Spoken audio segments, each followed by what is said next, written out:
Some things never cease to amaze me: sunrises, hitting a golf ball straight, and the overwhelming ignorance of the common person. Here's a thought: use Form Bs to determine classification. This, in fact, is competitive balance.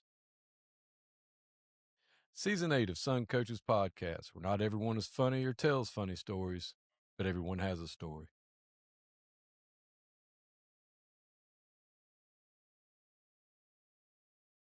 Welcome to Sun Coaches Podcast, episode number 200. This is the last episode of season 8. Season 9 will start going into videos, and we'll have, you can still listen to it, you know, on in the normal way, the way you do on the Spotify or the Apple. I like saying like an old dude, on the YouTubes, and but we'll have actual videos on. But as always, and there's no one else that would be better to do season 200, episode 200 with, and that is Coach Ed Gaffca, the executive director of the Georgia Fire Football Coaches Association. Thanks for being on with me. Well, happy to be here and happy that we're able to make it 200 episodes. And heck, I don't know how many I've done with you, but I'm always excited to jump on with you on Sundays. Absolutely, Coach, and we spent last week, we went over one of your long form articles when you talked about young coaches and being you and the way you are not one to just pile on one group and not give it back to the other. You came back with an article about old coaches. And there were no lies were told. I saw myself in some of those problems that you might have with old coaches, but run through what you said about old coaches for us. Yeah, and to be honest with you, I felt like I knew it wasn't gonna go, you know, be the same level of you know fire that it got set with the young coaches because that was shooting fish in a barrel to a certain extent. It's stuff that we all agree on and can 100% you know uh, speak to, right? But yeah, I like giving the other side of that coin as well because I don't believe you know it's just a singular. Hey, these guys need to listen up. It's just the young guys' problems, right? So a lot of what I wanted to make sure that I brought up was, you know, over time, one of the biggest indicators of, kind of your longevity as a coach and, from a success standpoint is your ability to adapt. And not just adapt from a schematic standpoint and from a relationship standpoint with these kids, but also just in how you go about connecting with coaches, connecting with the players, what you're adapting to your expectations, whatever it may be. I think adapting is the number one, kind of takeaway that I would want coaches to whether that's young or old. I think coaches need to understand that. From my standpoint, I think that old school coaches are big on accountability, toughness, consistency, standards, work ethic. I think that foundation is what young coaches need. They have to be open to that. That's the stuff that I don't think ever needs to be adaptable. All of those things stay the same.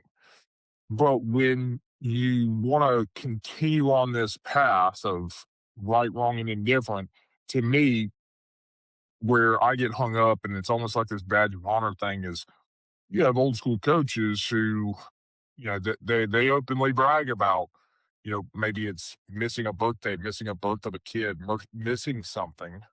When in reality, right, i- how, you know, is that really that good to brag about? Is that really something that you want to sit there and pass down to the next generation? Of like, hey, yes, you do have priorities, and you do need to make sure that those priorities, are in alignment with, who you are, uh, you know, uh, responsible for. But I can promise you, when you're on your deathbed, you're not going to be worried about, man. I'm really glad that I missed my child's birth to be at a Thursday walkthrough practice. You know, nobody cares about that. And you shouldn't either. Um, ultimately, there's things that you will sacrifice. You already sacrifice a lot of stuff, at home. You already sacrifice a lot of the time and things of that nature. But I will say the number one thing that I find with old school coaches, and I've worked for some, I think that if you are meeting on Sundays with an entire staff and the expectation is y'all are going to be there, until 10, 11, midnight, even maybe even longer, that's not impressive to me personally. I think you are very, very, very unorganized. Because if you have to go through all of this stuff and ultimately, what are you going over for that long? How inefficient are you with your time? And how much do you not want to be around your family? How much do you hate your wife is really my first question. Because I got to be honest, that's going to be the number one thing I have. And then when you come back at me and say, "Oh, but we have our families come up and our wives come up and, we'll eat dinner and go back to work." I'm like, "Right, but you've been there since like noon." I mean, number one, I guess none of y'all go to church, you heathen bastards. But, again, if you're going to be there at noon and continue all the way until 10 o'clock at night, what in the world are you talking about? What in the world can you not solve over text or call or FaceTime, whatever? Like, it's just small-minded thinking. It's, "Hey, we gotta be up here because if they don't see our trucks up here, the community is gonna be upset." Screw the community, who gives a shit? Win the football game. Win the game doing what you know is right, and if you gotta be up there for 12 hours to win the football game, I gotta be honest with you, I that is an organization problem. You are working to a point that is just asinine. Get better, get better, more efficient at your habits. That's adapting to me. And when it comes to social media, that's where our kids live now.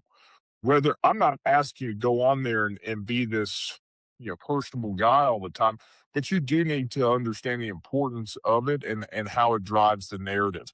And I believe that the number one thing that some coaches are great at and some coaches are terrible at, you control your message. You control the narrative. If you're not controlling it, somebody else is. And I would be damned if I let somebody else speak about what we do or how something goes down without it coming from my mouth. So that's my thing with social media. I think that when it comes down to it, if you blend the just the implementation of some of the technology aspects to work more efficiently, understanding, how to work smarter, not harder, while also utilizing social media, doing some other things, and still holding firm to those same foundational points and values and work ethic. Like, I mean, that's adapting.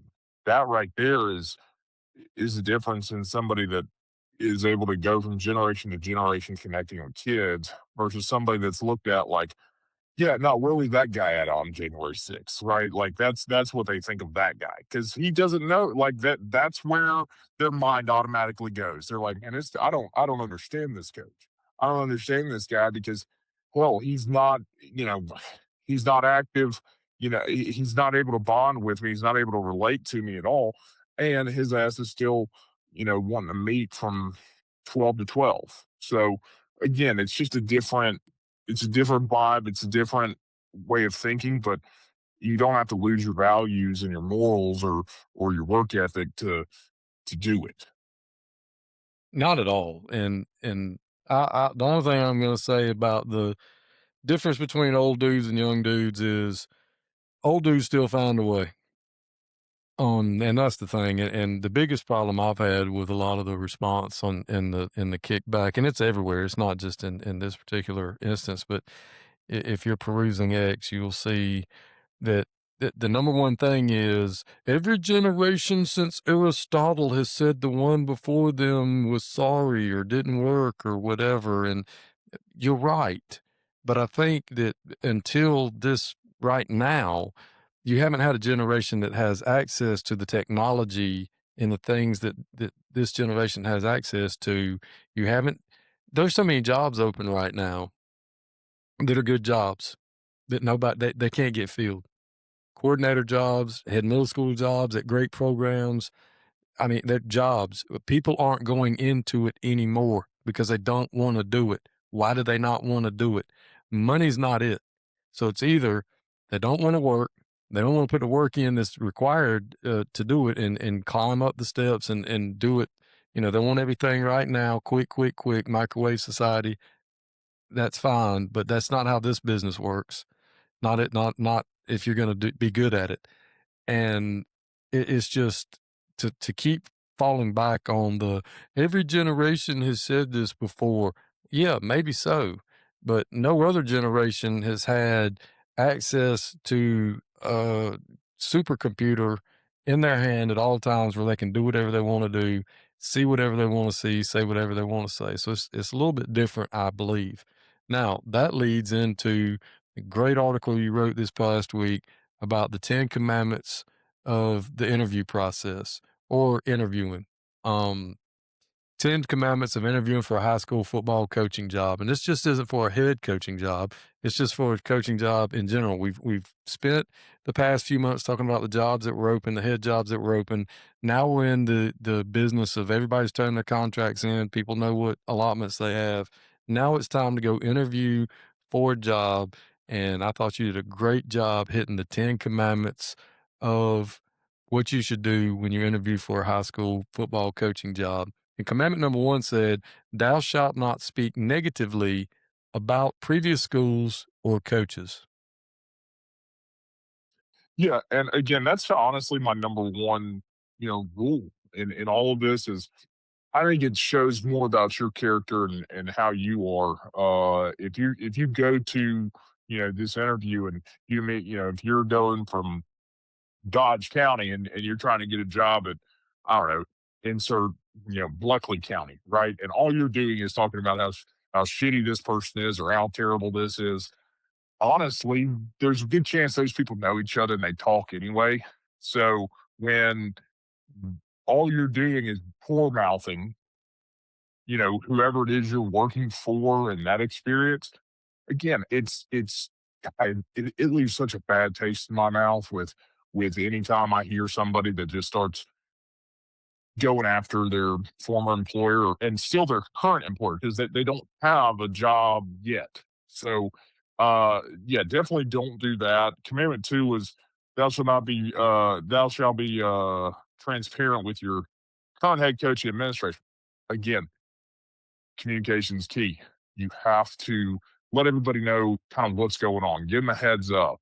This is a business where burning bridges hurt you a lot of times, and nothing burns a bridge faster than leaving people, not preparing people for your exit. Right? If they're counting on you and they're expecting you, to fill this role, and then next day you come in and say, "No, I'm headed out. I'm resigning."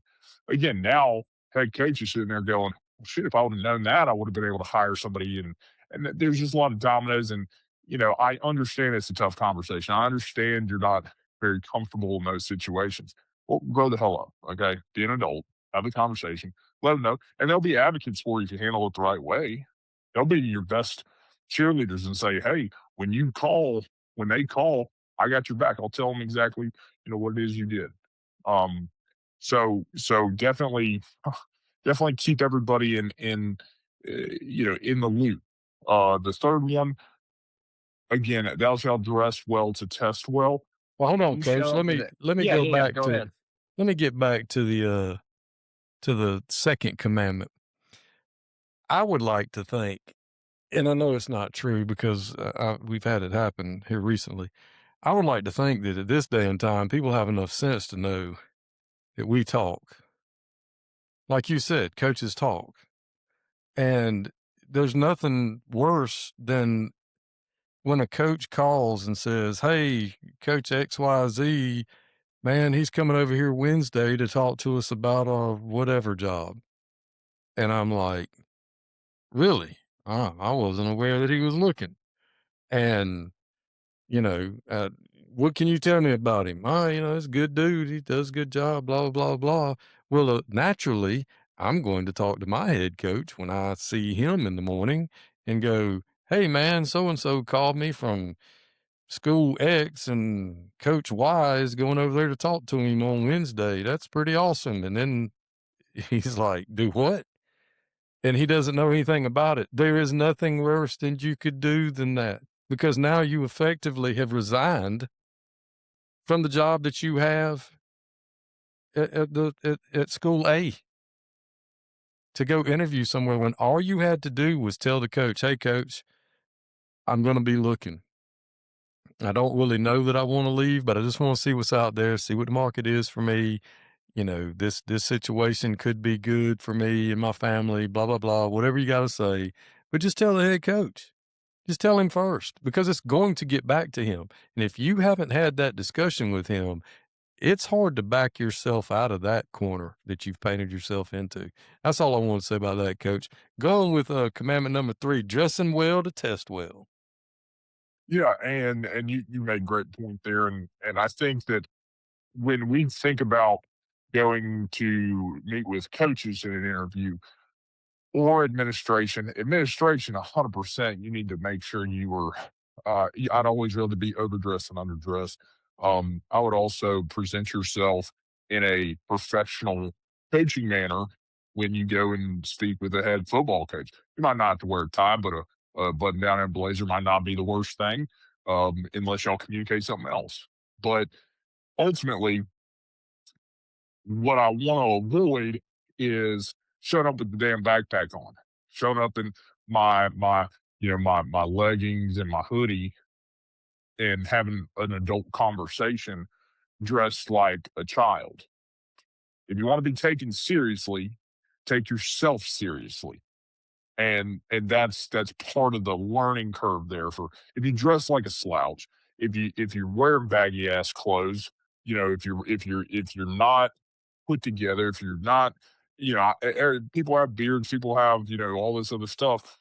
But if your beard's all gross and you don't even look like you take care of yourself at all, if you come off as a sloppy individual, guess what? That's all their impression of you is going to be. Well, he's a fat, sloppy SOB. That is what I got from him right when he walked in. Well, But coach, that I can tell Yeah. you this. We've got a young coach working with us right now that's coming in, wants to be a para, wants to get into coaching and teaching.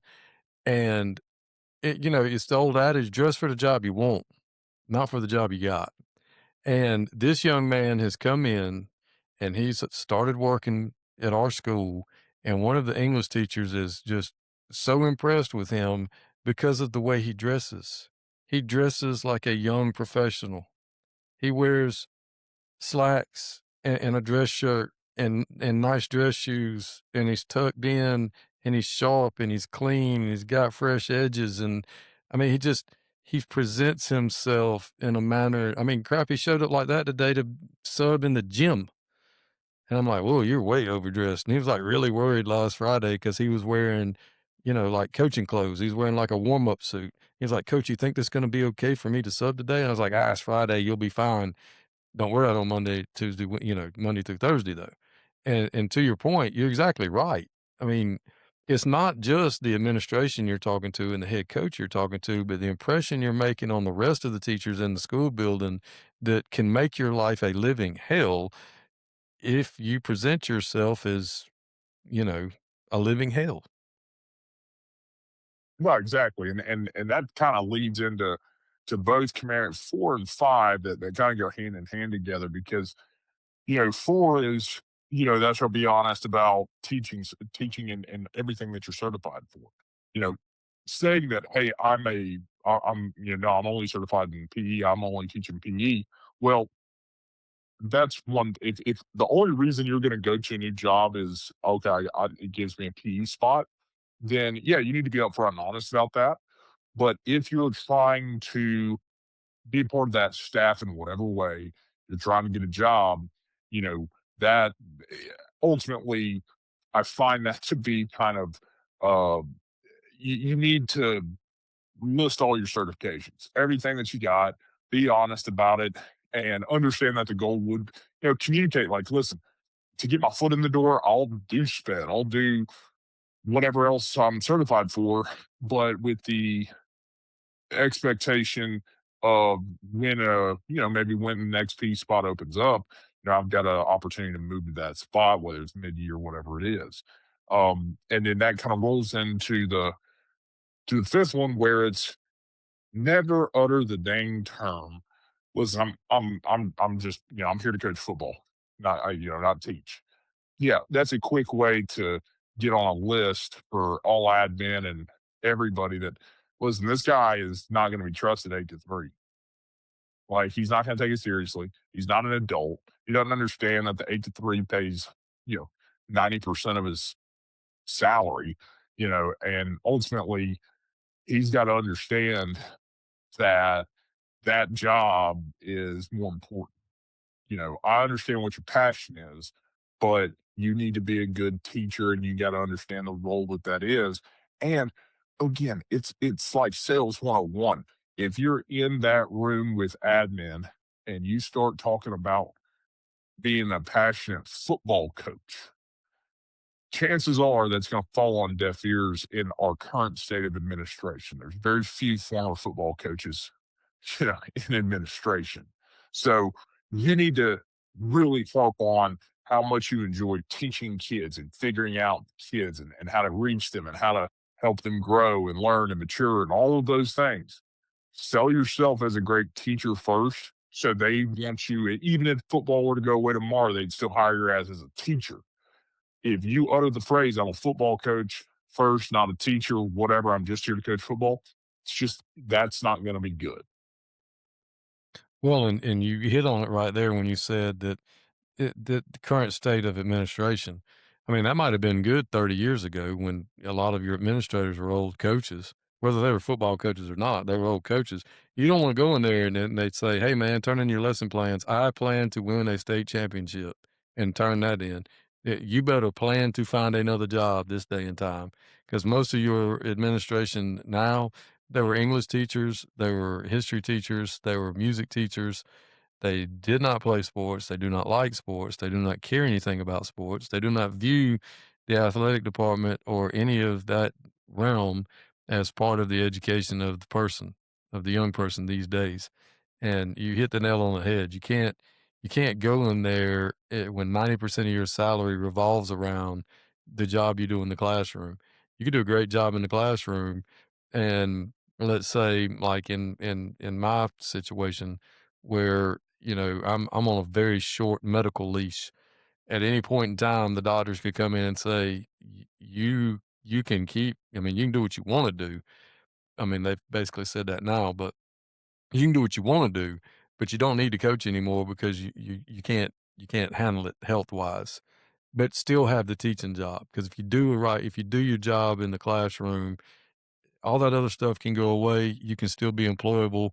You can still have a great career. You can still work with young people. Crap, you might just have to be the guy in the box, or you may just be a spotter. You might, run the drone during practice. Find something you can do to add value, as you always say, to the coaching staff. Commandment number 6, thou shalt come prepared with questions. Now that one's kind of new. I mean, not new as, no one's ever heard it before. But when you're interviewing for not a head coaching job, just any coaching job, coming prepared with questions is very important. So touch on that, coach. Yeah, 6 and 7 kinda go hand in hand where, I'm big on making sure you're prepared and it loops into that professionalism of the how you dress, how you carry yourself, and how you wanna come off. I'm gonna make sure I am prepared with questions. I'm gonna be prepared with questions that I know are gonna affect, my decision, because ultimately, if you're able to get them to sell you on the job, you've done your job in that interview. They should want you for that position and be trying to get you for that position after you interview, because they're impressed by you and how you present yourself and how you prepare and carry yourself. So when I say come with questions, it's not well, what's a typical day in the life of da da da? No, that's a stupid ass question. That's not a well thought out question. Do your research, right? When it comes to the admin, it's more about, kind of, well, what are the, expectations in this department? How often do y'all meet? What is the, you know, what do you find to be the biggest challenges day in, day out, for these kids at this school? Having questions kind of prepared that are kind of softball questions to them to a certain degree to allow them to brag about their school to you and give you a reason to, kind of want to be there. Allow them an opportunity to sell you on the job. And then when it comes to asking questions of, with the head coach, know that program, do your research, see exactly kind of what their history's been like, what maybe some of the pain points are, who's graduating, who's coming back, and that's what kind of loops in to Commandment 7, which is know the program before you walk in, knowing that history, knowing who's graduating, knowing kind of the role that you're trying to step into and realizing that historically they've been a under center wing team and he's interviewing you to bring them into the 21st century and throwing the ball a little bit. You need to have questions about, like, what do you foresee the biggest challenges are and why are we making this move, because obviously you've been successful in this. Having those questions, or maybe you're going from spread and going to under center wing T, understanding those different things, or you're going as offensive line coach and realize that they're graduating all five up front. You got to know exactly what you're walking into, and having him kind of sell you on the kids that are in the program and kind of giving his expectations for the role.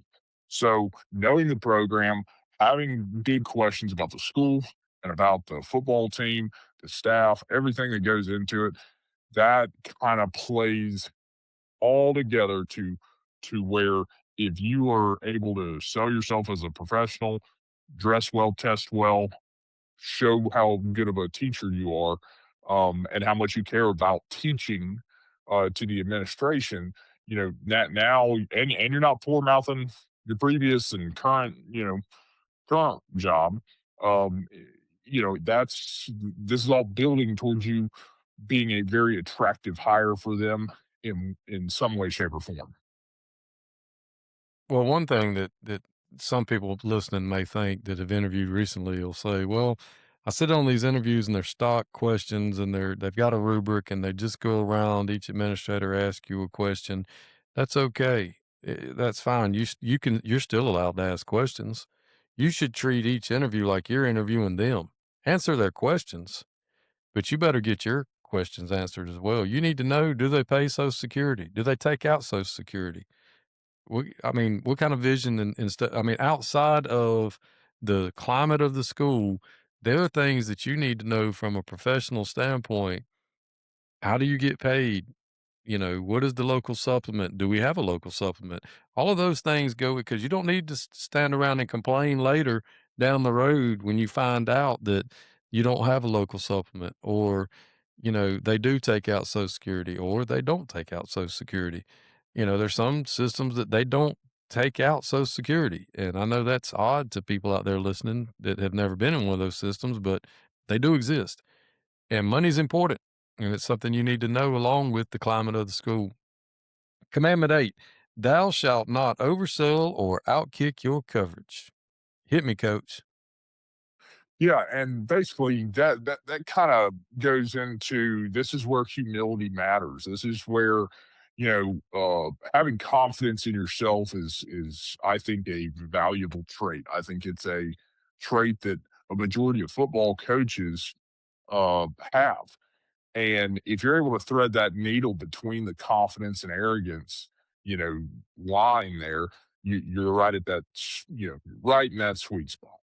But ultimately, if you sit there and oversell yourself in terms of, or make it appear as you're better than the job, like they would be lucky to have you, and that's how you approach this, it comes off like that, you're not getting that damn job.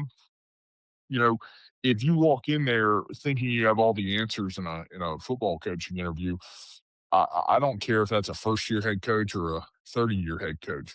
They're not going to want your ass because you come off as somebody who can't be coachable as a coach, somebody that's going to be hard to work with, somebody that's not going to be flexible, um, somebody that thinks they have all the answers and they're God's gift at football. And we've all been on staffs or had interactions with those coaches before. Those coaches have all been at about 10 different jobs in the last 10 years. They don't stay in places very long because they're either hard to work with, uh, quite frankly, they probably aren't. They're terrible teachers. They probably always volunteer for running the girls' weight room because they're deep down superficial perverts, and they are just the worst kind of people to be around because, again, they think they know better. They think they have all the answers, and quite frankly, they're gigantic douchebags that nobody wants to be around. Don't be that guy. Don't be that guy. We've all been around those guys, and they're my least favorite people. Um, that they're what they're the stereotypical when some poor ass science teacher talks about the football coaches that she knows and she hates. That's what she thinks about right there. Those guys. Don't be that guy. The guy that says, "If you wanna win, hire me. If you wanna lose, hire somebody else." Yeah. You don't wanna be that guy. And, oh, like you said, it's just you everybody brings should bring something to the table. Everybody should bring something on the camping trip, and you may be the world's authority on, you know, Paleolithic history in the classroom. That's fine. You can't sit there and think that because you're an expert in that, you are the end all be all expert when it comes to everything else. I prefer to go quite the opposite direction, and that is be act as uninformed and dumb as you can possibly act, but still just be nice and smile, and then you can get by with faking it till you make it, as we used to say, because you've got to win the people over. Again, they're going to cut you loose with their families, with their young people in their communities. And most of these places, especially outside of the Atlanta area, you're going to go into a community where some of the people that you work with and work for, they've never been anywhere else. They love that school. They've been there forever. You're coming into their house. Act like it. I mean, you're not going to come in and track mud all over the place and kick your feet up on the mama's coffee table and act like a crazy person. And that kicks us right into commandment 9. Thou shalt show you can fit, not just stand out. Yeah, and to me, that's where you got to pass that test, right? And the test that I always think of is can I ride in a cart for 18 holes with this guy, right? Can I get along with this guy?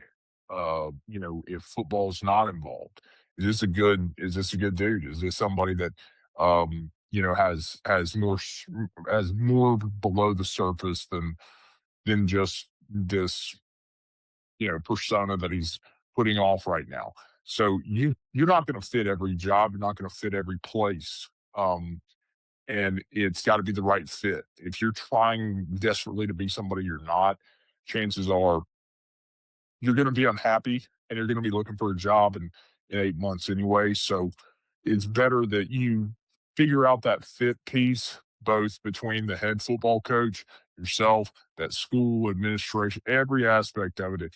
The more information and way that you can figure out, is this a good fit for me as a person, as a professional, and as a coach, the better chance of success you're going to have there. And the more willing and happy you're going to be in that job. So I think that again, it kind of all stacks on top of each other. And then obviously, I'll get your feedback on that one, and we'll hit the 10th and final commandment. Well, Tim Glanton told me a long time ago when it came to interviewing, he said, "Bo, just be yourself." And there's no better advice that could have been given. Be yourself.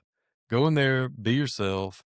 they're gonna figure it out one way or the other. You might as well just be honest and upfront, and you should know ahead of time, which goes into, commandments 1 through 9. If you get through those, you should have already done your research. You should already have questions. You should already know what you're getting into. You should already know if you're gonna be a fit, but ultimately, you have to be yourself. You can't show up to the interview and dress one way and act one way, and then the first day of practice or school, you come in there and you're a maniac, wild man who's totally not the same person that they interviewed or they agreed to hire. You can't be schizophrenic when it comes to that. You've got to present the real you, be the real you, and be yourself. So, Commandment 10, thou shalt follow up like a professional. Yeah, and I think this one gets a little bit lost on some people, and in some respects in education a lot as well.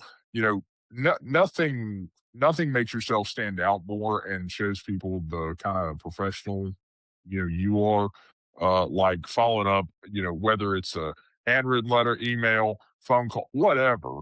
You sit there and reach out and just say, "Hey guys, thank you for taking the time with me.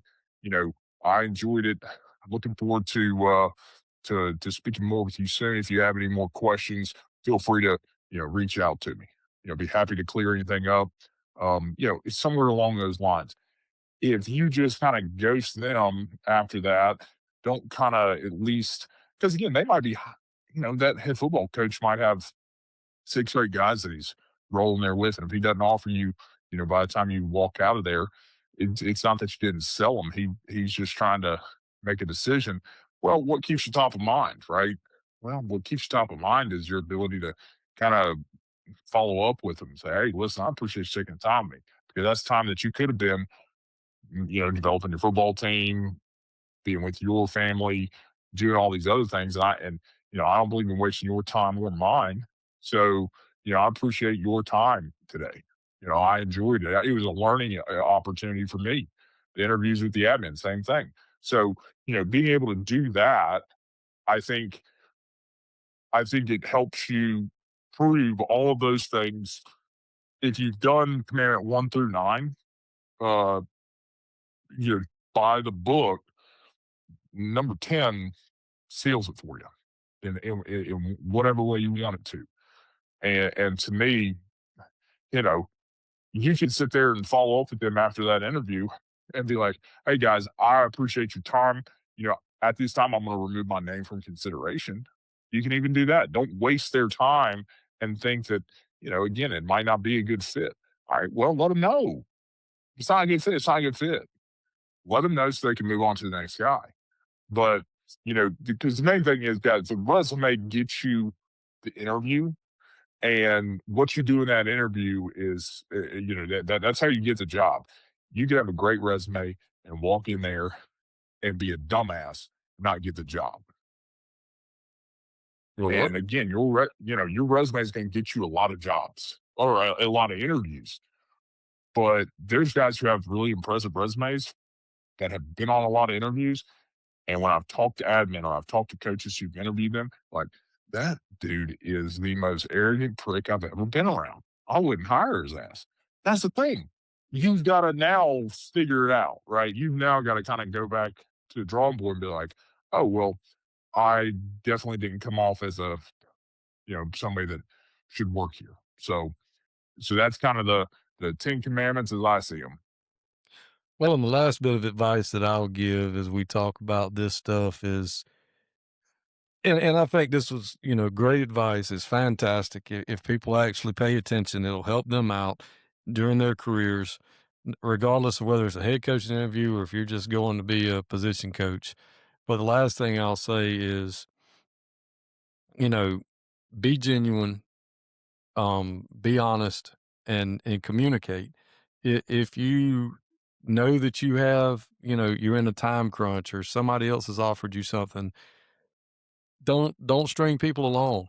Don't expect them to offer you the exact same courtesy that you're going to offer them. Be better than them.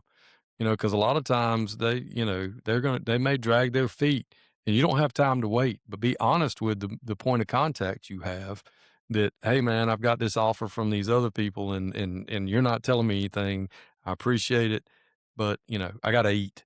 I gotta have this job." And, the days some of you out there, usually during head coaching interviews, you can't figure out why you didn't get the job. You think it's because they're recycling old coaches and all this other stuff. Odds are that somebody in your reference list or somebody from where you've been, they've called and talked to them and you're getting a bad reference somewhere. That's what's happening. People aren't out to get you.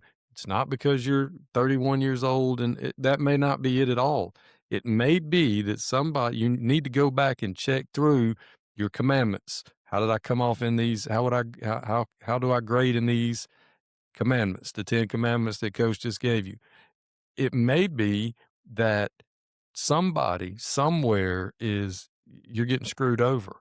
Or maybe you're not getting screwed over. They just found somebody that would tell the truth about you and you're really not what you think you are. And you got to go back and check, be diligent and know who they're going to talk to because they're not going to go talk to the people, just the people you put down there. They're going to want to find somebody that's going to say something bad about you. What's the worst thing somebody could say about you? Well, they're probably gonna find that person, and when they do, is that bad thing gonna be damning enough to keep you from getting that job? Well, so the 10 commandments, they were fantastic. Closing out here in the last 4 or 5 minutes. Coach, how's the March Madness thing going for the fired football coaches? Well, it's good. It's going to come down to I think between about 10 or 11 guys that all kind of have a good shot at winning the big prize. And I think we've almost got our definite loser of the year. So we will have that announcement. After we get through the Final Four this upcoming weekend, and we roll into the Masters, obviously.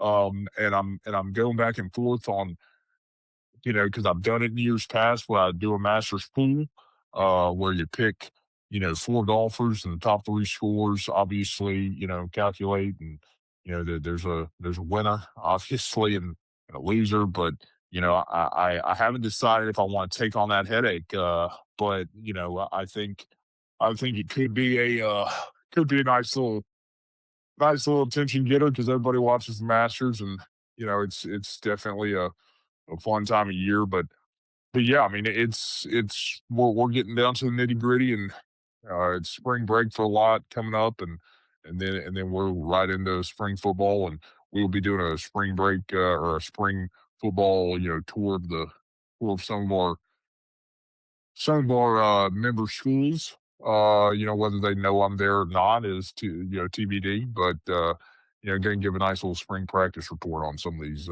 guys so we can get a good feel of some move-ins and some holes and all that in between. So we will have a special spring football game notes. I haven't identified which schools will be there. I don't know if we'll have a Form D game of the week for that one, but we will have a special spring football edition of the game notes. Well, coach, I saw, on X the other day, if I'm not mistaken, you did attend the UGA coaches clinic. Is that true? Well, yeah, I was definitely in the area, and I got asked to go and enjoy some adult beverages at a local establishment, and hold some court there. And I really enjoyed hanging out and speaking to some guys who quite frankly didn't know who I was, and it was good recon, if anything. It was a good opportunity to listen to some folks, share some things that are bothering them and some issues that they're having, with nearby teams and things of that nature. So, we've got a very funny group of coaches. I'll say that. So I'm always happy to talk to anybody, and it's fun to hear the the different stressors and the different things that are going on. But yes, I was there, Thursday night, and I was around the area and was able to speak to a lot of folks, and it was definitely fun to catch up with some of our member schools. That's for dang sure. Well, Coach, as always, I appreciate you coming on and sharing our merry band of nonsense that we like to perpetuate out into the Twitterverse every week. And we'll be back next week, of course, with season 9 underway. And would like to thank you so much for listening and encouraging you with both of our platforms to like, subscribe, and share with your friends and just to relax. It's just satire, mostly.